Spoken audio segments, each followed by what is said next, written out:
یہ سارے وہ ایام ہیں جو دین اسلام میں بطور یادگار باقی ہیں، کیونکہ ان کے پیچھے کسی نہ کسی نبی کا کوئی تعلق ہے۔ تو جس دن نبی علیہ السلام کی ولادت ہوئی وہ دن تو پھر سارے دنوں کا سردار ہونا چاہیے، وہ تو عظیم تر دن ہونا چاہیے، اس لیے کہ آقا علیہ السلام کی وجہ سے ہی تو اس کائنات کے اندر اس کائنات کی تخلیق ہوئی ہے۔ آپ کی وجہ سے اللہ نے اس کائنات کو بنایا۔ جب دیگر انبیاء کا کسی دن سے تعلق ہو وہ اسلام میں باقی ہیں تو پھر عید میلاد النبی تو بدرجہ اولا باقی رہنا چاہیے، کیونکہ یہ آقا علیہ السلام کی ولادت کا دن ہے، اور ساری نعمتیں اللہ نے آپ کے توسل سے عطا فرمائی ہیں، آپ کے تصدق سے عطا فرمائی ہیں، اس کائنات کی تخلیق بھی آپ کی وجہ سے ہوئی ہے۔ پھر خود پیارے آقا علیہ السلام ہر پیر والے دن روزہ رکھا کرتے تھے۔ نبی علیہ السلام سے پوچھا گیا کہ آپ ہر پیر کو روزہ کیوں رکھتے ہیں؟ آپ علیہ السلام نے فرمایا کہ ذاک یوم ولدت فیہ، کہ اس دن میری ولادت ہوئی ہے۔ تو نبی علیہ السلام گویا اس بات کا اظہار خود فرما رہے ہیں کہ جس دن میری ولادت ہے وہ دن خاص اہمیت کا حامل ہے، اس لیے تو نبی علیہ السلام روزہ رکھ رہے ہیں۔ اب یہ ایک الگ بحث ہے کہ لوگ کہتے ہیں کہ وہ پیر ہی کے دن روزہ رکھنا چاہیے 12 ربیع الاول، تو چونکہ جمہور امت کا، یعنی امت کے جو جمہور علماء ہیں ان سب کا اس بات پر اتفاق ہے کہ نبی علیہ السلام کی ولادت بھی 12 ربیع الاول کو ہوئی۔ جب ہر پیر کو روزہ رکھا جا رہا ہے تو یہ ایک دلیل شرعی طور پر ہمیں مل گئی کہ نبی علیہ السلام نے خود اللہ کا شکر ادا کیا اپنی ولادت پر، تو امت تو زیادہ اس بات کی مستحق ہے کہ وہ پیارے آقا علیہ السلام کا شکر ادا کریں، کیونکہ اللہ نے نبی علیہ السلام کو جب اس کائنات میں بھیجا تو خود قرآن کریم میں اعلان فرمایا کہ میں نے تم پر احسان کیا ہے۔ لقد من اللہ علی المؤمنین اذ بعث فیہم رسولا، پروردگار عالم فرماتا ہے کہ میں نے اپنا محبوب تمہارے درمیان بھیج کر تم پر احسان فرمایا ہے۔ نبی علیہ السلام اس احسان کے اوپر اللہ کا شکر ادا کر رہے ہیں۔ امت پر اللہ نے احسان کیا تو امت کیوں شکر نہیں ادا کرے گی؟ اس لیے امت پر بدرجہ اولا واجب ہے کہ وہ اپنے پیارے آقا علیہ السلام کی آمد کے مہینے میں رب کا شکر ادا کریں۔ اب رہ گئی یہ بات کہ شکر ادا کرنے کے طریقے مختلف ہوتے ہیں، ٹھیک ہے؟ آپ روزہ رکھ کر بھی شکر ادا کریں، آپ صدقہ و خیرات کر کے بھی شکر ادا کریں، اور خوشی کے اظہار کے طریقے ہر زمانے میں الگ ہیں۔ اب چونکہ ہمارا جو کلچر ہے، ہمارا جو ابھی زمانہ اور ہماری جو روایات ہیں اس میں بہت سی ٹیکنالوجی آ گئی، لہٰذا ان کو استعمال کرتے ہوئے بھی ہم رب کا شکر ادا کرتے ہیں۔ مثال کے طور پر آج ہم ایک چینل پر بیٹھے ہوئے بھی رب کا شکر ادا کر رہے ہیں، کیونکہ ہم پیارے آقا علیہ السلام کا ذکر کر رہے ہیں، ہم ان کی آمد کے مہینے میں خوشی کا اظہار کر رہے ہیں۔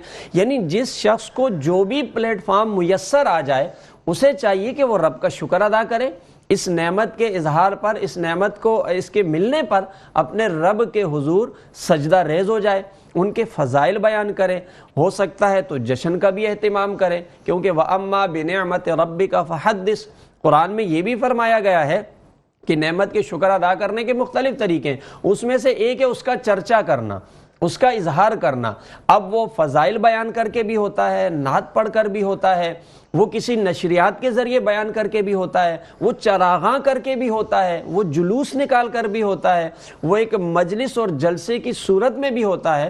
الغرض آپ کو جیسا موقع میسر آئے اس نبی کی آمد پر شکر ادا کریں۔ اب دیکھیے قرآن کریم کے اندر ایک اصول بیان ہوا، حضرت عیسیٰ علیہ السلام کا ذکر آتا ہے، لوگ کہتے ہیں آپ اس کو عید کیوں کہتے ہیں؟ یہ عید میلاد النبی، اسلام میں تو 2 ہی عیدیں ہیں، آپ نے ایک تیسری عید بنا دی۔ حالانکہ ابھی میں نے شروع میں ایک حدیث بیان کی ہے، نبی علیہ السلام نے فرمایا کہ جمعے کا دن بھی مومنین کے لیے عید کا دن ہے، تو عرفاً اس کو بھی عید کہا گیا۔ اصل میں عید کا مطلب ہوتا ہے جو دن آپ کی خوشی کا ہوتا ہے، جس دن آپ خوشی کا اظہار کرتے ہیں اس کو ہم عید کہہ دیتے ہیں، ہمارے عرف میں بھی کہتے ہیں، اس کا ذکر قرآن میں بھی ملتا ہے۔ حضرت عیسیٰ علیہ السلام نے پروردگار عالم کی بارگاہ میں دعا کی، ربنا انزل علینا مائدۃ من السماء، اے ہمارے پروردگار ہمارے لیے آسمان سے ایک دسترخوان نازل فرما بطور نعمت۔ اور وہ دسترخوان جس دن نازل ہوگا اس دن کے بارے میں حضرت عیسیٰ علیہ السلام نے کہا کہ وہ دن ہمارے اگلے اور پچھلے لوگوں کے لیے عید کا دن ہو جائے۔ گویا کہ جس دن وہ نعمت ملے گی اس کو حضرت عیسیٰ علیہ السلام اور آپ کی امتی بطور عید سیلیبریٹ کریں گے. تو جس دن نبی علیہ السلام اس دنیا میں تشریف لائیں وہ کتنی بڑی نعمت ہے, اس لیے اس کو بھی بطور عید سیلیبریٹ کرنے میں کوئی حرج نہیں ہے. البتہ اس کو شرعاً عید ہم نہیں کہتے, عرفاً عید کہتے ہیں, کیونکہ مومنوں کے لیے یہ بہت ہی خوشی کا لمحہ ہے, یہ بہت ہی خوشی کا وقت ہے. اس لیے جتنے بھی مسلمان ہیں دنیا میں, جتنے بھی امتی ہیں, ان سب کو چاہیے پیارے آقا علیہ السلام کی آمد پر خوشی کا اظہار کیا جائے, حضور کی سیرت کو پڑھا جائے, اس کا ذکر کیا جائے, حضور کے اخلاق حسنہ کا تذکرہ کیا جائے, آپ کے فضائل بیان کیے جائیں, اور پھر اس پر عمل کرنے کی بھی کوشش کی جائے تاکہ ایک اچھے انسان اور اچھے مسلمان بن سکیں. بالکل. مفتی صاحب, کیا ربیع الاول کے مہینے میں دعائیں زیادہ قبول ہوتی ہیں؟ دیکھیں, اس کا تعلق اس بات سے ہوتا ہے کہ دعا کرنے والا شخص اس کے اندر اپنی دعا مانگنے میں کتنا اخلاص ہے. دوسری بات یہ ہے کہ اس کا نبی علیہ السلام سے محبت کا رشتہ کیسا قائم ہے. چونکہ انسان کسی بھی موقع پر دعا کرے, کسی بھی جگہ دعا کرے, اس کی دعا پروردگار عالم قبول فرماتا ہے. لیکن اللہ نے کچھ مقامات کو مخصوص کر دیا. مثال کے طور پر آپ کعبۃ اللہ میں جا کر دعا کریں تو وہاں زیادہ قبول ہوتی ہے. بالکل. آپ روضہ رسول پر جا کر کریں تو زیادہ قبول ہوتی ہے. آپ رات کو اٹھ کے تہجد کے وقت کریں زیادہ قبول ہوتی ہے. اسی طرح اگر آپ ربیع الاول شریف آپ اس کو یہ سمجھیں کہ یہ آقا علیہ السلام کی ولادت کا مہینہ ہے, یہ حضور کی آمد کا مہینہ ہے, اور اس میں آپ نبی علیہ السلام کے وسیلے سے اور ان کی محبتوں کو سامنے رکھتے ہوئے دعا مانگیں تو یقیناً آپ کی دعا زیادہ قبول ہوگی. سبحان اللہ. بڑھتے ہیں ہم سید شبیر حسینی کی جانب اور ان کی آواز میں شامل کرتے ہیں ایک بہت ہی خوبصورت کلام. جی.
سبحان اللہ. ماشاء اللہ, بہت خوبصورت سید شبیر حسینی صاحب, بہت ہی خوبصورت. یہاں پر ٹائم ہو گیا ناظرین بریک کا. آپ لوگوں نے کہیں جانا نہیں, دیکھتے رہیے مسکراتی سے.